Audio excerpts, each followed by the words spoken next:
ರಾಮನ ಕಾಣಿಕೆ ಕದ್ದವರ ಜನ್ಮ ಜಾಲಾಡಿದ ಎಸ್ಐಟಿ ವಾಟ್ಸಪ್ ಚಾಟ್ ಮೂಲಕ ಬಟಾ ಬಯಲಾಯಿತು ವಂಚನೆ ಜಾಲ.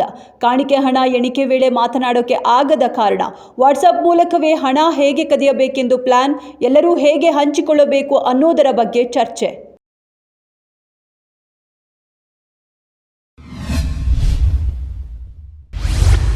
ಠಾಣೆಯಿಂದಲೇ ಫೋಕ್ಸೋ ಕೇಸ್ ಆರೋಪಿ ಪರಾರಿ. ಕಲಬುರಗಿಯಲ್ಲಿ ಪೊಲೀಸರ ನಿರ್ಲಕ್ಷ್ಯವೊಂದು ಬೆಳಕಿಗೆ ಬಂದಿದೆ. ಅಫಜಲಾಪುರ ಪೊಲೀಸ್ ಠಾಣೆಯಲ್ಲಿದ್ದ ಆರೋಪಿ ಮಂಜುನಾಥ್ ಗುರುವಾರ ಮಧ್ಯರಾತ್ರಿ ಚಾಣಾಕ್ಷತನದಿಂದ ಪರಾರಿ. ಪಕ್ಕದಲ್ಲೇ ಇದ್ದ ಮರದ ಕೊಂಬೆಯನ್ನು ಹಿಡಿದು ಎಸ್ಕೇಪ್. ದೃಶ್ಯಗಳು ಪೊಲೀಸ್ ಠಾಣೆಯ ಸಿಸಿಟಿವಿ ಕ್ಯಾಮೆರಾದಲ್ಲಿ ಸೆರೆ.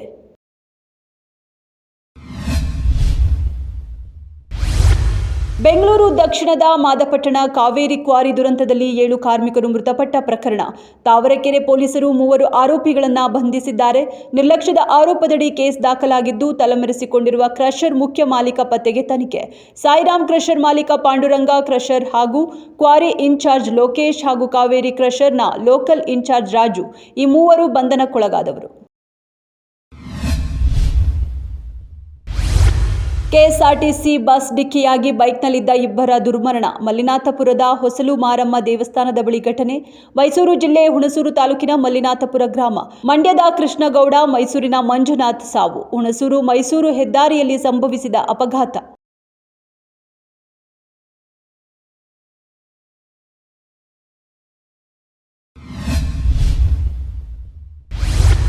ಕುಡಿದು ಗಲಾಟೆ ಮಾಡ್ತಾನೆಂದು ಪತಿಯ ಕೊಂದ ಪತ್ನಿ. ದಾವಣಗೆರೆ ಹರಿಹರದ ಚಿಕ್ಕಬಿದಿರಿ ಗ್ರಾಮದಲ್ಲಿ ಘಟನೆ. ಕಲ್ಲಿನಿಂದ ತಲೆಜಜ್ಜಿ ಪತಿ ಶಿವಪ್ಪನ ಕೊಲೆಗೈದ ಸಾವಿತ್ರಿ. ತಾಯಿಯ ಕೃತ್ಯಕ್ಕೆ ಸಾಥ್ ನೀಡಿದ್ದ ಪುತ್ರ ಹನುಮೇಗೌಡ. ತಂದೆಯ ಶವ ಬೇರೆಡೆ ಸಾಗಿಸಲು ಪುತ್ರನ ಸಹಾಯ.